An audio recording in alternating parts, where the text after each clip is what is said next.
Varahi silks మన నెల్లూరులో September 25వ తారీఖున గొప్ప ప్రారంభం. దేవి దుర్గమ్మ, శ్రీదేవి దుర్గమ్మ, దేవి దుర్గమ్మ, శ్రీదేవి దుర్గమ్మ. నమస్కారం అమ్మా. నమస్తే తల్లి.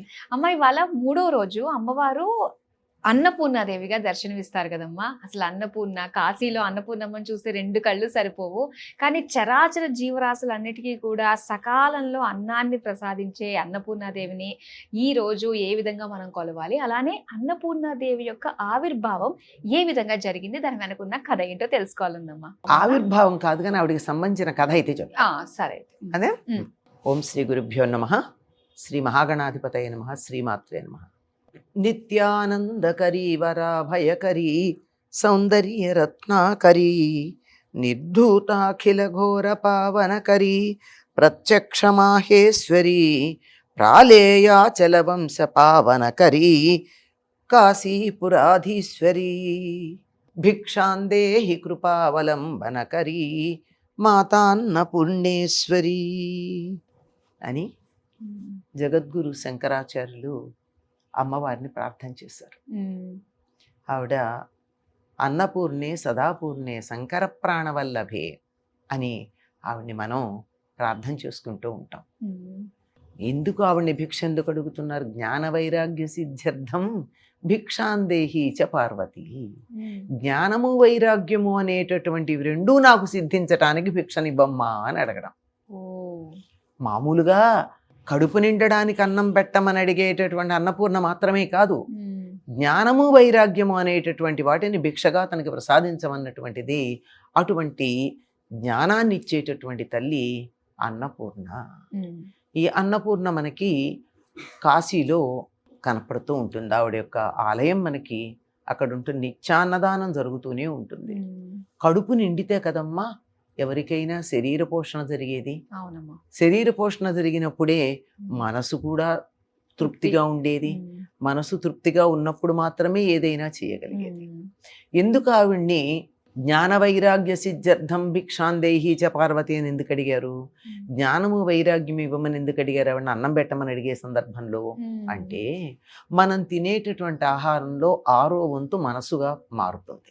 మనం ఎటువంటి ఆహారం తీసుకుంటామో దానికి సంబంధించినటువంటి ఆలోచనలు వస్తాయి, అటువంటి స్వభావం వస్తుంది. అమ్మా నీ చేత్తో మాకు అన్నం గనక పెట్టినట్టయితే మాకు జ్ఞానం వచ్చి తద్వారా వైరాగ్యం వస్తుంది, అందుకని మాకు నీ చేతి భిక్ష కావాలి అని అమ్మవారిని ప్రార్థించటం మనకు కనపడుతూ ఉంటుంది.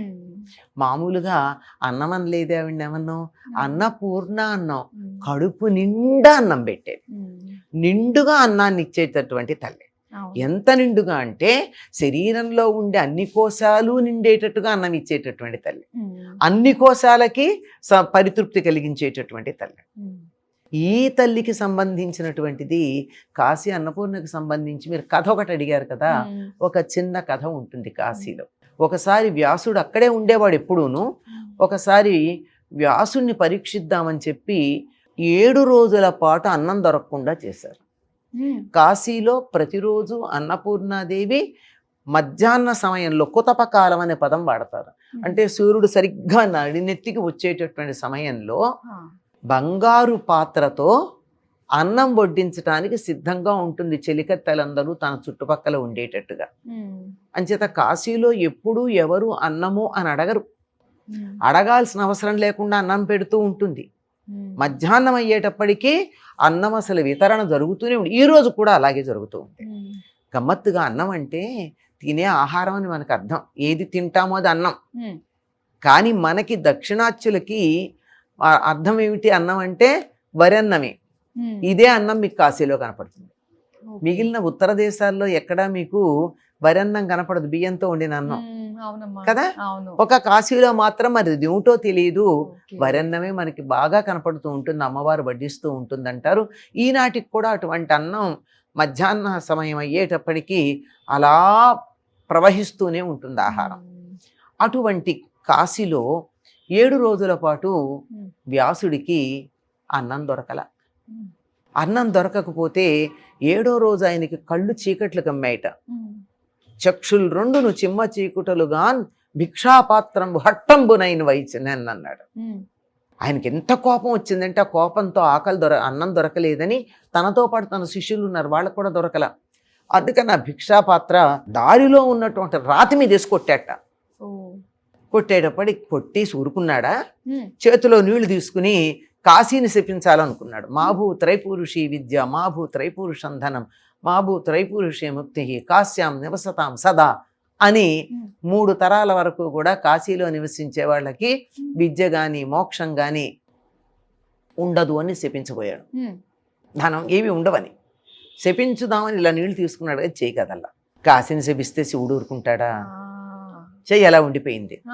అప్పుడు ఒక ఆవిడ పీల్చిందిట, తిలతండుల న్యాయంతో, అంటే జుట్టు సగం తెలుపు సగం నలుపు ఉండి అలా ఉన్నటువంటి జుట్లు, అంటే అక్కడక్కడ నరసిన వెంట్రుకలతో, ఓ 50 ఏళ్ళు 60 ఏళ్ళు ఉంటాయేమో ఆవిడికి అంటాడు అని పిలిచి, వీణానిక్వాణం లాగా ఉన్నటువంటి గొంతుతో చెయ్యి పెట్టి ఓ సంయ వివరా రమ్మని పిలిచే, రమ్మంది.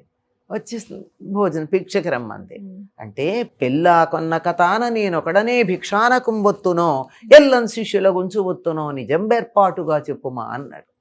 బాగా ఆకలిగా ఉంది కదా, నేను ఒక్కడనే రానా, నా శిష్యులను కూడా తీసుకురానా అని అడిగట. ఇది శిష్యుల మీద ఎంత ప్రేమో చూడండి.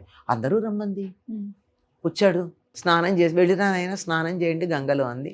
అంటే రోజుకు 6 సార్లు స్నానం చేయాలి వాళ్ళు, ఇంకా 3 సార్లు ప్రధానంగా చెయ్యాలి, ఇంకా మధ్యలో కూడా చేస్తారు. ఇలా త్రిశ్రవణ స్నానం అంటారు, పొద్దున మధ్యాహ్నం సాయంత్రం. అలా స్నానం చేయడానికి వెళ్ళి శిష్యుల్ని తీసుకొచ్చాడు. కానీ ఇంటికి వచ్చేటప్పటికి ఏముంది అక్కడ, ఏదీ లేదు.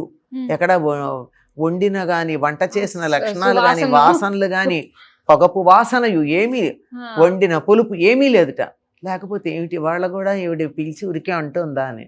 ఈ లోపల ఆవిడ చెలికత్తెలు వచ్చారు, చక్కని ఆకులు పెట్టేశారు అన్నమాట. మొగి విరిసి కరుకు కూడక పగులక వెడలుపు నిడుపు గల లేజుగురటాకులు పెట్టిరి దిగదిగిన దేవి యాజ్ఞ దివ్య పురంధ్రులు పెట్టేశారట. మంచి లేత అరిటాకులు వెడల్పుగా ఉన్నాయి, పగల్లేదు ముదురు కాదు, చాలా చక్కగా ఉన్నాయి, పెట్టి ఉపాసన పట్టండి అన్నారట. ఇవాళ కూడా అనుకున్నాడు, విస్తళ్ళేసి ఉపాసన పట్టమంటే ఏం తింటారు, కానీ మాట ఏమనలేక ఉపాసన పెట్టారు. పట్టేటప్పటికీ ఉపాసన పెట్టేటప్పటికీ మొత్తం విస్తళ్ళల్లో ఎవరెవరికి మనసులో ఏం తినాలనుంటే ఆ పదార్థాలన్నీ వచ్చాయి. ద్రాక్షాపానక ఖండ శర్కర్లతో రంభా ఫల శ్రేణితో గోక్షీరంబులతోడన క్షయ్యంబగు కలమాహారంబు. అటువంటి ఆహారం కుక్షులు నిండగా కడుపులు నిండేటట్టుగా తిన్నారట వాళ్ళు. అన్నీ తిన్నాక చేతులు కడుక్కొని భుక్యాసం తీర్చుకుంటూ ఉంటే అప్పుడు వచ్చి శివుడును అన్నపూర్ణాదేవి కాశీ విశాలాక్షి ఇద్దరు వచ్చి అప్పుడు పెట్టాల్సినవి. 7 రోజులు అన్నమునకు అడ్డమైన అంత మాత్రలో ఏడుచుచున్న వాడవు మునీశ్వరా, 7 రోజులు అన్నం లేకపోతే ఏడుస్తావా, అట్లా నువ్వేమి సన్యాసివిరా అని చెప్పి నువ్వు కాశీని తిట్టడానికి పూనుకున్నావు గనక నువ్వు కాశీలో ఉండద్దు, వెళ్ళిపోమని చెప్తాడు. అందుకని వ్యాసుడు అక్కడి నుంచి, వ్యాసకాశి అని అవతలు ఉంటుంది మనకి, అక్కడికి వెళ్ళిపోవడానికి కలిగిన కారణం ఇది. ఆ విధంగా అన్నన్న నింద్యాత్, అన్నాన్ని నిందించకూడదు, అన్నం దొరక్కపోతే ఎవరిని ఏమీ అనకూడదు, అన్నం అదే వస్తుంది. ఆయురన్నం ప్రయచ్చతి అని, మనకు ఆయుర్దాయం ఉంటే అన్నం దానంతరం వస్తుంది. భూమి మీద నూకలు ఉన్నాయి అంటారు, అంతే కదా, అది వచ్చేస్తుంది. కనుక ఇది మనకి అన్నపూర్ణకు సంబంధించినటువంటి ఒక అద్భుతమైనటువంటి ఇతివృత్తమమ్మ, కాశీకి సంబంధించింది, బాగుంటుంది. అటువంటి అన్నపూర్ణాదేవి భౌతికమైనటువంటి శరీరం నిలబడ్డానికి కావలసిన పోషణ చేయడంతో పాటు జ్ఞానము వైరాగ్యము కూడా ఇవ్వగలిగినటువంటి మానసిక శక్తిని కూడా ఇస్తుంది. ఆ తల్లిని వాళ్ళ మనం తప్పనిసరిగా ప్రార్థన చేసుకుందాం. తప్పకుండా అమ్మా, చాలా మంచి విషయాలు మాకు తెలియజేసినందుకు ధన్యవాదాలు.